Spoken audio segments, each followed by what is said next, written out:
semuanya, selamat datang di podcast For Your Information.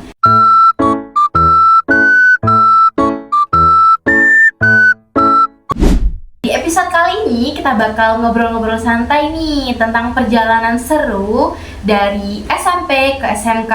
Nah, buat kalian yang lagi bingung buat milih sekolah lanjutan atau sekedar penasaran nih sama pengalaman pindah jenjang dari SMP ke SMK, stay tune ya.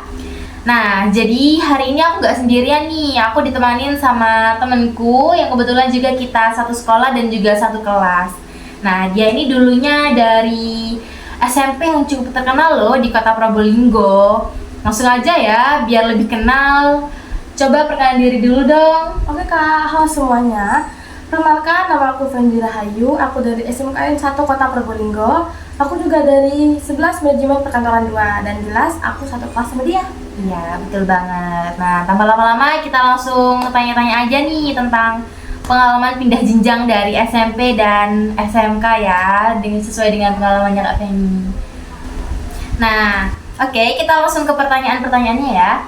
Nah, yang mau aku tanyakan tuh di sini, kan dulu pas waktu kamu SMP, dulu ekspektasi kamu tentang SMK tuh apa? Gimana sih? Ya, jelas Kak. Dulu aku SMK itu punya banyak sekali ekspektasi tentang SMK. Tapi aku nggak mau masuk ke SMK dulu. Aku mau sedikit bercerita tentang dulu aku di sini, boleh? Ya, boleh, silakan. Itu dulu waktu aku SMP itu aku emang bener-bener cari tahu banget tentang gimana sih SMK itu. Tapi sebelum aku masuk SMK, aku tuh pengen banget masuk ke SMA. Masuk ke SMA-nya karena aku punya beberapa cita-cita yang mengharuskan aku berpendidikan di SMA lalu nanti lanjut kuliah Kak. Tapi mana aku harus mengharuskan aku masuk ke SMK 1. Maka dari itu di situ aku langsung bener-bener nyari Kak tentang SMK 1 gimana, pelajarannya gimana, jurusannya juga gimana. Karena kan jelas dari SMP ke SMK pasti wah itu jurusannya itu bener-bener yang kita nggak tahu kan awalnya Banget gitu kan. Setelah itu kalau aku bener-bener udah masuk SMK itu aku bener-bener udah nyari tentang gimana sih SMK 1. Kita harus beradaptasi lagi. Dan saat aku udah masuk ke SMK, aku bersapa sama teman juga kan dari sekolah-sekolah lain. Betul. Makanya di situ awalnya masih aduh serem banget kayak gitu. Tapi lama-kelamaan aku sudah mulai bisa beradaptasi. Tapi ya kadang juga masih kadang capek lah Kak sama tugas-tugas yang ada di SMK itu. Jadi tapi sekarang sudah bisa maklum lah dengan semuanya. Oke, berarti dengan seiring berjalannya waktu bisa membiasakan semuanya ya? Iya, bener banget. Ya. Nah, di awal pas masuk SMK tuh ada nggak hal yang bikin kamu kaget atau nggak nyangka gitu? Atau mungkin bahkan kamu mikir, oh ini SMK, seperti itu? Oh, ada. Nah, Itu yang boleh dimana dijelasin. yang hari pertama Kak, hari pertama sekolah di sana kan itu kan masih perkenalan sih Kak. Masih betul. perkenalan, terus aku juga mulai beradaptasi dengan teman-teman semua.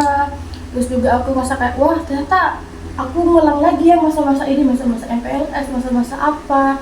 Ya dimana juga dulu kayaknya kalau nggak salah MPLS itu ada kayak yang dilatih militer kodim itu ya Kak. Iya, Aduh, betul banget. di situ kan dulu SMP itu kita kan langsung masuk Kak. Zaman corona juga langsung masuk. COVID-19, Iya, betul COVID-19. banget. Jadi kita daftar emang lewat HP, tapi kan juga ke sekolahnya kan jarang nggak kayak seminggu satu kali, habis itu kadang juga sebulan juga satu kali kan Iya, Kak. betul banget. Dan itu yang bikin aku jadi kayak waduh ini baru pertama kali nih ngerasain MPLS, habis itu ngerasain dididik dengan militer, capek banget Kak itu, aduh. Bener-bener merasanya, jadi emang shock ya baru Iya. masuk sekolah dan udah langsung ditodong sama latihan-latihan fisik ya Iya. pas MPLS juga. Sebelum latihan fisik juga itu sebenarnya sepertinya ada sih Kak, hari pertama, kedua, ketiga itu kayak santai lah itu. Tapi ternyata di hari terakhir sudah sangat memakan energi gitu. Oke, betul banget. Aku juga ngerasain Iya, hal itu. aduh, emang sangat menguras energi yang introvert gitu. Betul. Oke. Dari pengalaman kamu yang udah kurang lebih 1 tahun ini ya, kan sekarang udah kelas 11. Iya. Nah, menurut kamu ada nggak sih perbedaan yang mencolok tentang SMP dan SMK gitu, bisa dijelaskan? Jelas itu sepertinya kalau menurut saya kayak ada yang benar-benar mencolok banget Kak.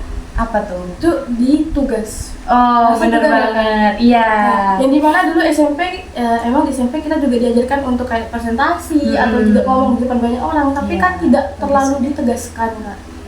Betul Dan banget. juga di SMP dulu kita kebanyakan memakai yang namanya sistem tulis tangan, seperti ujian tulis tangan, itu tugas-tugas juga tulis tangan semua. Tapi Kak, semenjak saya masuk SMK, aduh, itu tugas tulis tangan tuh hanya dihitung 1-2 aja di setiap mapel Kak. Jadi setiap mapel tuh pasti itu tugasnya praktek. Betul. Di situ awalnya saya masih bingung kayak gimana cara manajemen waktu agar bagus gitu Kak, biar semua tugas-tugas nih selesai, karena kan satu hari itu pasti udah ada 3 atau enggak 2 praktek. Di situ saya kaget banget Kak. Shock berat saya. Ya karena dulu kan kita pas SMP juga kebanyakan teori ya, Iya, teori. Praktek benar. tuh cuma mungkin 30% dari 70% teorinya. Iya, benar. Sama kayak SMK ya kalau SMA ya kalau mungkin sekarang. Dengan kita SMK kebanyakan tuh praktek-praktek. Ya benar. Emang dominan praktek dan teorinya tuh cuma 30%, kebalikannya dari SMP dulu. Tapi yang sama tuh kayaknya di matematika sih Kak. Di SMP Iya. matematika teori, di SMK juga teori. Sama ya, Tapi sama. saya tidak berharap praktek juga sih. Karena Wah kalau matematika dipraktekin itu aduh, ini Aduh. sini kepala copot. betul banget ya. Oke. Dan juga gimana sih adaptasi kamu dulu dari lingkungan SMP yang udah solid banget gitu pertemanannya dan masuk ke SMK dan bertemu dengan teman-teman yang dari daerah yang berbeda-beda dan juga dari sekolah yang beragam ya di Probolinggo ini. Cara beradaptasi sama teman baru Iya. Kak, maksudnya. Ya awalnya sih saya malu-malu ya kayak ini baru pertama kali ketemu, pertama kali satu kelas juga 3 tahun lah kita ya. Itu dulu saya ingat awal-awal itu saya ngelakuin tuh seperti caper lah Kak, cari perhatian gitu sepertinya. Oke. Kayak tiba-tiba nanya kayak, wah kotak pensil kamu bagus, aku lihat gitu. Dan ya itu cara yang paling ampuh Kak, biar kita bisa punya teman banyak. Betul Bukan banget. teman banyak sih Kak, lebih tepatnya biar bisa semakin dekat lah sama teman yang baru gitu. Lebih tepatnya yang kita yang introvert gitu harus bisa jadi extrovert tiba-tiba. Iya. Karena kan kalau kita terus introvert ya gimana cara punya teman nanti Kak? Iya. Ya awalnya saya emang introvert sih Kak, introvert juga malu lah untuk Beradaptasi ya, beradaptasi. dengan orang. Tapi lama-kelamaan di SMK ini saya mau berubah lah. Berubahnya itu adalah masa iya dulu di SMP temennya segini, di SMK temennya juga segini. Jadi saya mau lebih banyak lagi teman di SMK. Betul banget. Jadi buat kalian yang mau masuk SMK dan kalian tuh punya sifat yang introvert, saran dari kami untuk cepat-cepat merubah sikap itu karena emang pertemanan di SMK dan SMP itu sangat berbeda sekali, Ya, sangat berbeda drastis gitu. Jadi emang harus cepat-cepat beradaptasi lah sama teman-teman yang lain. Kalau nggak mau dikucilkan Ya. anggapannya di kelas gitu. Oke. Benar Nah, sekali. sekarang kan jurusan kamu tuh manajemen perkantoran, Ya. tata kelola perkantoran, public Ya. speaking gitu yang dipelajari kan. Nah, alasan kamu memilih jurusan ini tuh apa sih? Ya, awalnya itu kan seperti saya bilang ke awalnya, nggak ada niatan sama sekali untuk masuk ke SMK 1. SMK. Kayak SMK 1 adalah pilihan gitu, bukan satu-satunya Pilihan kedua ya, Pilihan kedua. second choice. Tapi pilihan nggak boleh kedua. gitu ya, nggak boleh gitu. Iya, kita harus sudah bisa move on dari hal yang nggak bisa kita gapai kemarin. Benar. Karena itu emang udah rencana yang terbaik dari yang atas, kita ditakdirkan di SMK ya kita juga harus menerima dengan lapang dada. Ya, gitu. benar banget. Oh ya, saya awal-awal milih jurusan itu Kak karena disarankan oleh salah satu orang tua saya, yaitu ayahanda saya. Yang dimana dulu ayah saya tuh bilang, kamu lebih baik masuk di perkantoran deh. Karena apa? Karena kalau kamu pengen lanjut kuliah, kamu bisa ngambil manajemen. Tapi kalau kamu nggak pengen lanjut kuliah, kamu juga bisa kerja di kantor-kantor sini kayak gitu. Awalnya sih saya bingung Kak, karena kan pastinya perkantoran itu kan banyak sekali tentang surat menyurat, terus juga tentang banyak sekali ngarsip-ngarsip gitu, dan pastinya saya nggak punya Pengalaman ya apa-apa buat itu. kayak gitu. Setelah itu saya memikirkan hal itu selama masa pendaftaran Kak. Itu belum diterima pun saya sudah kayak aduh saya Overthinking iya, ya, mau ini ngambil gimana apa nanti ya? mapelnya? Iya. Saya mau ngambil akuntansi juga, aduh matematika saya ini tidak sebagus itu kan. Awalnya pikiran saya ada dua, di pemasaran sama di perkantoran. Tapi saat saya tahu jika saya sudah di pemasaran, saya tidak mau satu jurusan yang sama Kak, biar berbeda lah gitu. Akhirnya saya ngambil di perkantoran. Dan ya benar sekali Kak, itu sangat amat menguras otak saya. Tapi yang penting pengetahuannya masuk, jadi saya dapat ilmu gitu. Jadi setiap mata pelajaran yang ada itu kita tidak boleh membawa hal yang memberatkan guys. Iya, karena emang kalau sesuatu yang udah kita pikir oh ini pasti berat, ya itu pasti nanti berat. Jadi Ya, benar sekali. dibawa santai aja dan dikerjakan ya yang pasti gitu. Jangan Pasti. dibawa berat. Dibawa santai Dijalankan aja aja, gitu. dibawa santai, betul banget. Awalnya emang berat, tapi lama-kelamaan pasti bakal Nanti kita kan mudah bakal ya. adaptasi ya, adaptasi juga sama lingkungannya, pertemanannya, atau bahkan mapel dan juga guru-gurunya. Ya, benar sekali. Jadi seiring berjalannya waktu semua yang membiasakan kan karena sesuai dengan apa kata pepatah, waktu yang akan membiasakan semuanya. Ya, benar sekali. Gitu. Nah, kan di sini udah ada di fase-fase PPDB ya, yang dimana tuh semua anak SMP mau mempersiapkan diri untuk naik ke jenjang selanjutnya, Iya, mau benar SMK banget. ataupun SMA, disesuaikan dengan pilihan Iya. masing-masing. Nah, untuk adik-adik yang berminat atau berniat untuk melanjutkan sekolahnya ke SMK, bisa nih Kak dikasih tipsnya atau persiapan yang harus dipersiapkan Iya. gitu. Tips dan juga persiapan ya kak ya. Iya, betul. Yang pertama tuh pastinya kak, pastinya itu mental. Oh, mental yang pertama. Mental yang pertama, Ya. karena yang kakak ini tadi sebutkan, yang dimana orang introvert kita harus bisa menghilangkan jiwa introvertnya kak saat Iya. masuk ke SMK.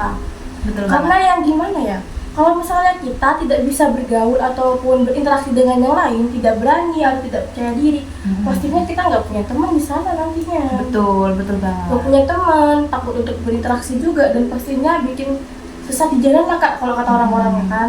Nah yang kedua juga benar yang dikatain kakak tadi, kita harus memilih, adik-adik ini yang lucu-lucu yang imut, harus memilih jurusan yang sesuai dengan kemampuan kalian. Ya, sesuai dengan minat bakat apa yang kalian miliki gitu. Ya, jangan ikut-ikut teman. Kalau misalnya teman kita mau masuk ke akuntansi, terus dia menceritakan akuntansi itu enak loh gini gitu.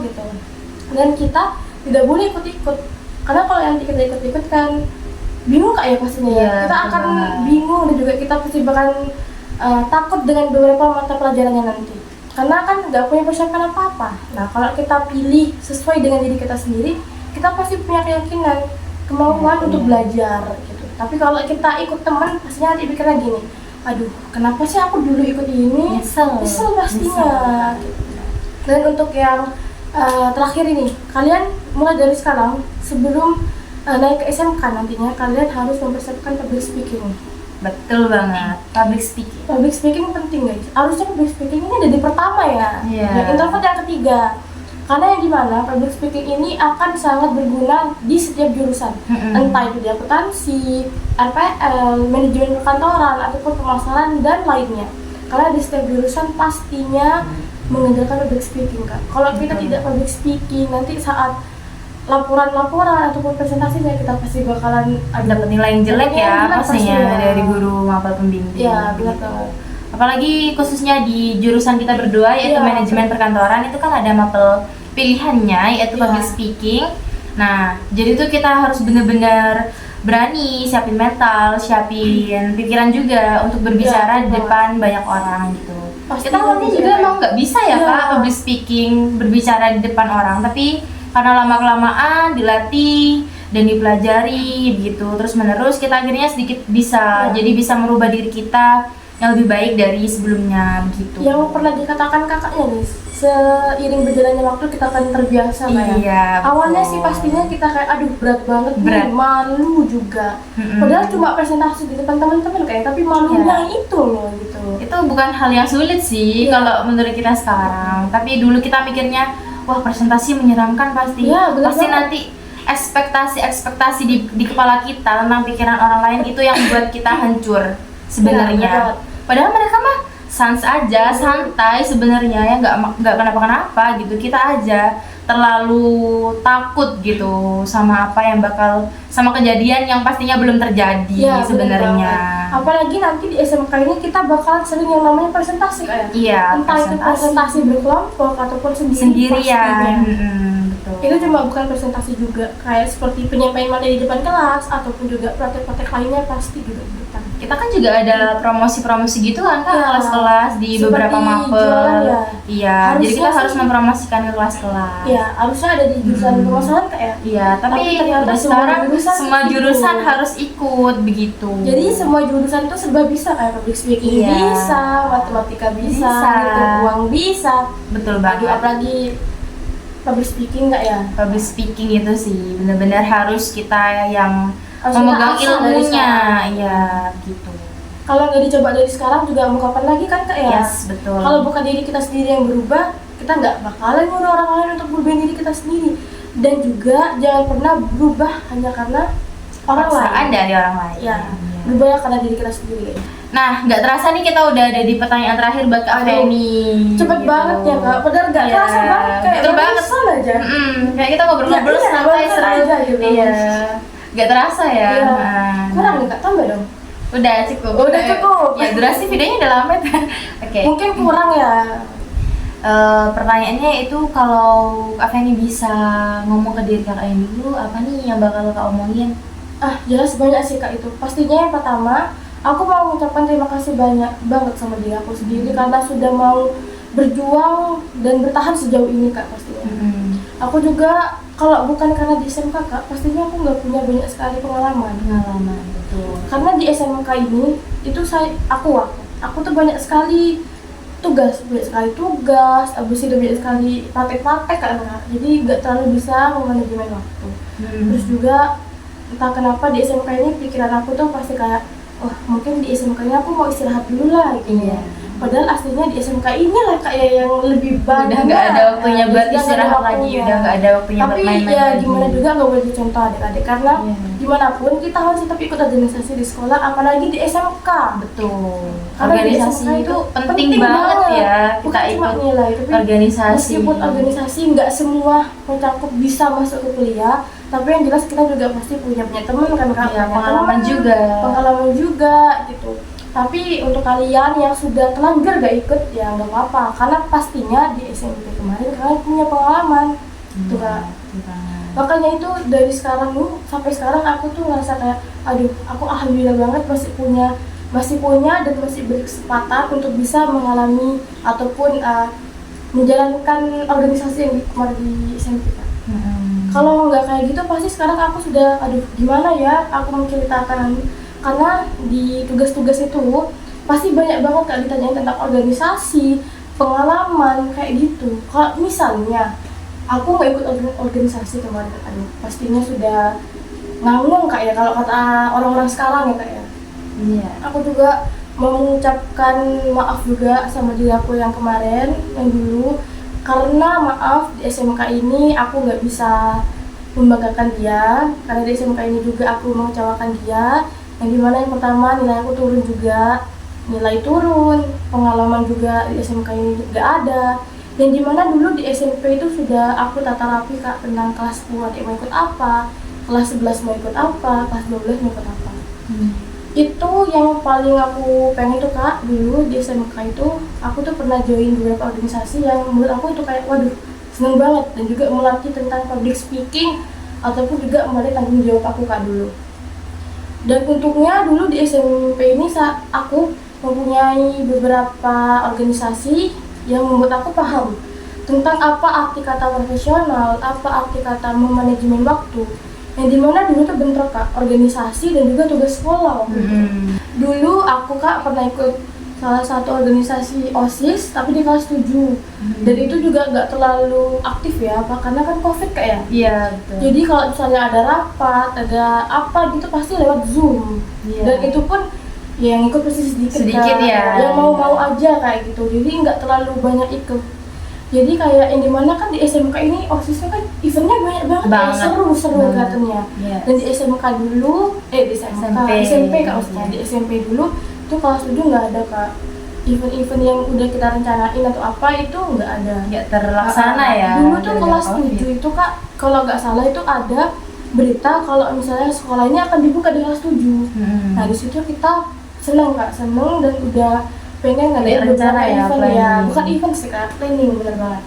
kalau event kan besar, acara kecil-kecilan lah untuk sekedar merayakan jabatan-jabatan kita semua. Tapi sayangnya masa pandemi waktu itu diperpanjang sampai kelas 8 akhir. Akhirnya kita semua lepas jabatan tanpa ada sedikit ada kenangannya ya. Kenangannya hanya sebatas virtual video call Zoom gitu. Sama kayak orang-orang Zoom tuh kayak kan kan. Dan juga di kelas 8 akhirnya itu sudah mulai aktif kembali lah Kak ya. Nah di situ saya udah mulai ikut banyak banget organisasi, pelatihan, dan juga dulu kelas 8 juga pernah ikut salah satu olimpiade meskipun gak dapet lah maksudnya ya. Tapi pengalamannya. Iya betul. Terus juga di kelas 8 itu juga, pokoknya kelas 8 tuh banyak sekali Kak saya pengalamannya. Dan di kelas 9 itu saya udah gak ikut organisasi karena sudah waktunya fokus ya buat menata untuk penjenjang dan di kelas SMK. 9 juga tuh dulu saya pengen lanjut sih Kak, salah satu organisasi Adiwiyata. Di situ saya pengen lanjut karena kan juga dibolehin Kak sama pihak sekolah kelas 9 boleh lanjut ke kelas 9 tuh Adiwiyata tetap boleh lanjut gitu. Tapi ya itu atas izin orang tua saya disuruh untuk kayak fokus sekolah aja, fokus pelajaran. Jadinya beberapa semua organisasi itu lepas gitu. Dan emang kan masa jabatan hanya berlaku 1 tahun. Iya. Jadi ya gitu. Jadi kalau misalnya saya nggak ikut apa-apa dulu di SMP Kak, mungkin di SMK ini saya malu mungkin malu, kebingungan juga. Dan alhamdulillahnya saya juga punya beberapa pengalaman yang bisa saya share di sini gitu. Iya. Oke. Nah, jadi buat adik-adik SMP yang mau meneruskan ke jenjang yang lebih tinggi lagi, contohnya SMK, jangan takut untuk memilih sesuai dengan passion kalian, keinginan kalian. Jangan mendengarkan apa kata teman atau orang lain. Ya. Karena yang menjalankan itu diri kalian sendiri, bukan orang lain ataupun orang tua sebenarnya.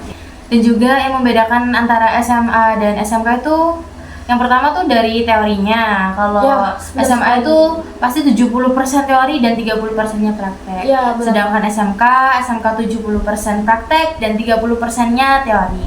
Nah, tapi bukan berarti itu yang jadi penghalang antara SMA dan SMK. Walaupun kita SMK, kita juga bisa loh kuliah.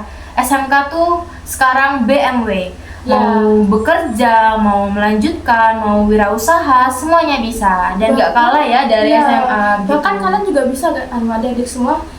Mungkin kalian pengen kuliah sambil kerja kan? Iya, bisa banget. Bisa banget. Nah, dimana mungkin keuntungan SMK kan ya. Jadi kalian punya beberapa pengalaman kerja atau pengalaman nyata selama di SMK nanti. Karena sudah kebanyakan praktek di masa SMK. Jangan mikir kalau nggak enak nanti SMK nggak bisa kuliah. Jangan mikir kayak gitu. Kalau udah ada jalannya pasti bisa kok nanti bakal kuliah gitu. Lagi pula SMK tuh seru kan Kak ya? Seru banget. Jadi kalian jangan pernah kepikiran kayak kayak SMK berat banget nih, pilihan berat. Jangan. Wow, ternyata nggak kerasa ya Kak, kita udah ngobrol panjang lebar selama ini. Seru banget ya ngobrol soal pengalaman pindah dari SMP ke SMK ini ya. Dari mulai adaptasi, perbedaan sekolah, sampai cerita-cerita unik yang nggak bakal terlupakan ya pastinya. Nah, jadi buat kalian yang lagi dengerin dan mungkin ngerasain hal serupa, semoga bisa relate dan dapat pengalaman baru ya dari obrolan kita barusan. Nah, terima kasih banyak buat Feni yang udah menyempatkan waktu hadir pada hari ini dan juga udah mau sharing pengalaman nih buat podcast kali ini. Nah, jadi buat kalian yang punya cerita seru atau topik menarik buat dibahas, jangan ragu ya buat kasih tahu kita. Sampai ketemu di episode selanjutnya. Bye-bye semuanya.